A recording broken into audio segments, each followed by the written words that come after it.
Presidente da República Francisco Guterres Luolo inaugura edifício Gabinete Centrais, Procuradoria-Geral da República e Hadili.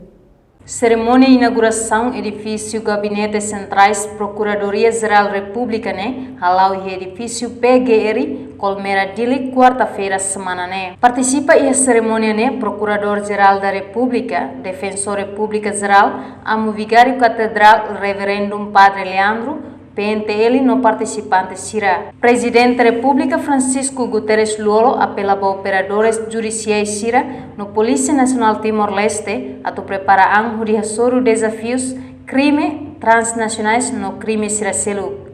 Sim, o Ministério Público, pronto, neto agora halo 20 anos halo Tino Ruanul. Pronto, consolida portanto nessa instituição estadunidense.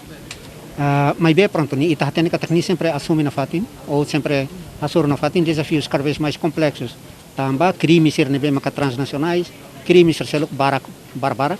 E então neste caso tem que, pronto, o Ministério Público tem que preparar na fatin, operadores judiciais, polícia, todo tem que preparar na fatin para ter assoro, tipo de criminalidade foi horas portanto, mundo enfrenta. Por outro lado, pronto, e a gabinete beira.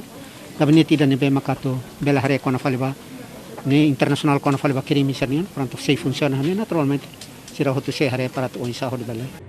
Reportagem Antoninus Malay Adaza Vieira Televisão Timor Post. Solo ita hotu di Vasalima pada mensagem nebe mak Presidente da República Nasi hak vesi justiça hopovo ita usi positari hopovo Parabéns, Alina Kang, Holy Dame, e também cerimônia de inauguração da